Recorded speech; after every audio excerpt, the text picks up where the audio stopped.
न्याय रामलला के साथ हुआ है तो मेरे बाबा विश्वनाथ जी के साथ भी न्याय होगा, मेरे कान्हा के साथ भी न्याय होगा। तो राम केवल राम है, हिंदुओं केवल भगवान है, राम राष्ट्र है। ये सपा बसपा कांग्रेस की वास्तविक स्थिति है।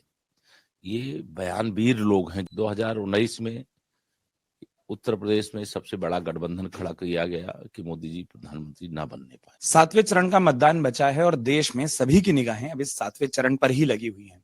उत्तर प्रदेश की बात करें तो सबसे बड़ा केंद्र इस राजनीति का वाराणसी हो चुका है। उत्तर प्रदेश के उप मुख्यमंत्री केशव प्रसाद मौर्य मेरे साथ मौजूद हैं। कई चुनाव लड़ा चुके हैं, वाराणसी आ चुके हैं, प्रदेश अध्यक्ष से लेकर उप मुख्यमंत्री के तौर पर।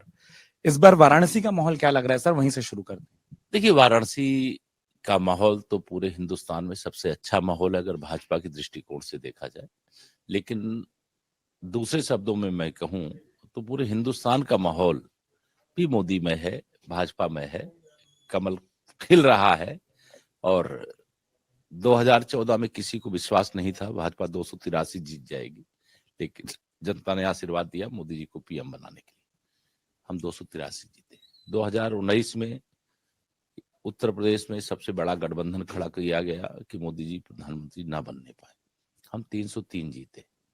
2024 में ये विरोधी जो भी दुष्प्रचार करना चाहे कर लें, लेकिन मेरा विश्वास ये कहता है कि जो प्रधानमंत्री जी ने कहा है कि भाजपा 370, एनडीए 400 पार, इस लक्ष्य को निश्चित तौर से अर्जित कर लेंगे।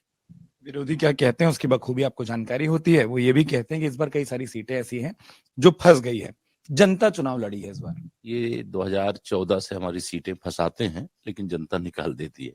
17 में हमें 40 से सोचे थे बहुत बढ़ जाएंगे तो 50 हो जाएंगे, लेकिन 325 हो गए। 2019 में इसी प्रकार के सपने देखे, जनता ने उनके सपने चकनाचूर कर दिए। 2022 में 400 विधानसभा सीटें जीत रहे थे, लेकिन चारों खाने चित हो गए। अभी उनका दिमाग ठीक नहीं हुआ है। जनता 2024 वाले लोकसभा चुनाव में, ये चाहे सपा हो, चाहे बसपा हो, चाहे कांग्रेस हो, इनका दिमाग ठीक कर देगी। आप लगातार जब मंचों पर बोलते हैं, कई सारे आपके कार्यक्रम हमने भी कवर किए, एक चीज दिखाई देती है और विपक्ष बोलता है कि जैसे आप तो लोगों को बोलते हैं कि ये याद रखिए, वो याद रखिए, राम मंदिर से लेकर तमाम हवाले आ जाते हैं कि आपका वोट कहाँ जा रहा है वो भी याद रखिए।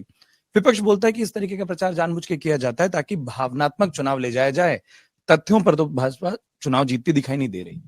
नहीं, वो जा करके माफिया की कब्रिस्तान पे मातम मनावे, वो ओट जिहाद करे, वो पाकिस्तान के एटम बम की धमकी दें, वह खुलेआम ओबीसी के आरक्षण पर डाका डालें, और हम राम की बात करें तो राम केवल राम है, हिंदुओं केवल भगवान है, राम राष्ट्र है। राम मंदिर की लड़ाई 500 साल की लड़ाई है। और अगर इस देश के अंदर भगवान सोमनाथ का मंदिर बना था तो रामलला का भी मंदिर उसी समय बनना चाहिए था, नहीं बना। अब काशी का अगर मामला है, मथुरा का मामला है, तो निश्चित तौर से अगर न्याय रामलला के साथ हुआ है तो मेरे बाबा विश्वनाथ जी के साथ भी न्याय होगा, मेरे कान्हा के साथ भी न्याय होगा, और वहां पर भी वैसे ही दिव्य और भव्य मंदिर बनेगा जिससे अयोध्या में रामलला का बना। जौनपुर से लेकर बलिया तक कई तस्वीरें हम लोगों ने देखी कि नारद राय पार्टी में शामिल होते दिखाई देते हैं, पार्टी के साथ नेताओं के साथ दिखाई देते हैं। ऐसी श्रीकला धनंजय सिंह, वो भी ऐसा लगता है कि पार्टी के साथ खड़ी दिखाई देती हैं। फिर वही वाली बात आ जाती है कि क्या चुनाव जमीन पर कमजोर है जो ऐसे तमाम चेहरों को पास बुलाना पड़ रहा है? देखिए, ये सपा बसपा कांग्रेस की वास्तविक स्थिति है। ये बयानवीर लोग हैं, जो चाहे अखिलेश यादव जी हों, चाहे राहुल गांधी जी हों, चाहे इंड उनकी कंपनी हो, बड़े बड़े बयान देंगे, जैसे लगेगा कि वो पूरे देश के बहुत मर्मज्ञ हैं। लेकिन धरातल पर अगर ये मजबूत होते तो इनकी पार्टियों में भगदड़ नहीं मचती। इनकी पार्टी के लोग भाग भाग करके भाजपा में नहीं आते। भाजपा का कोई अगर गया होगा इन सबकी पार्टियों में तो यहाँ टिकट कटा होगा तब वहां गया होगा, अन्यथा भाजपा का व्यक्ति भाजपा में जैसे था वैसे है और भाजपा के लिए काम कर रहा है। लेकिन सपा बसपा कांग्रेस के क्या हालात हैं? भगदड़ मची है, कोई मिल ही नहीं रहा है। अब आपने ये तो कह दिया कि टिकट कटा होगा तो कोई गया होगा, बिना टिकट कटे एक पुराने दोस्त प्रतापगढ़ के आपके साथी राजा भैया रघुराज प्रताप सिंह, वो थोड़े नाराज दिखाई दे रहे हैं। क्या हो गया इस बार? ये सब कुछ नहीं है। देखिए, 2014, 17, 19, 22 किसी चुनाव में हमारा कोई राजा भैया जी की पार्टी के साथ गठबंधन नहीं था। हमारा व्यक्तिगत राजा भैया इससे संबंध है, मित्रता है, लेकिन दल के आधार पर उनका दल अलग है, वो अलग राजनीति करते हैं, हम लोग अलग राजनीति करते हैं। तो भाजपा अपने दम पर जीतती है, अपने मतदाताओं के आशीर्वाद से जीतती है, मोदी जी के नाम पर जीतती है, डबल इंजन सरकार के काम पर जीतती है। चलिए एक आखिरी सवाल करता हूँ। मैनिफेस्टो कमेटी से लेकर प्रत्याशियों के चयन तक खूब तस्वीरें देखी कि आप उस भूमिका में थे, एक निर्णायक भूमिका में आप भी थे। वो दिल्ली में पार्टी के केंद्रीय कार्यालय में हमने आपको बैठे देखा है। 2024 का चुनाव बिल्कुल अपने उत्तरार्ध पर है। इसके बाद जनता के लिए क्या होने वाला है? क्या हिंट है कि अगली सरकार में क्या मिलेगा? देखिए, प्रधानमंत्री माननीय श्री नरेंद्र मोदी जी के नेतृत्व में 4 जून को 400 पार होगा, तीसरी बार मोदी सरकार बनेगी।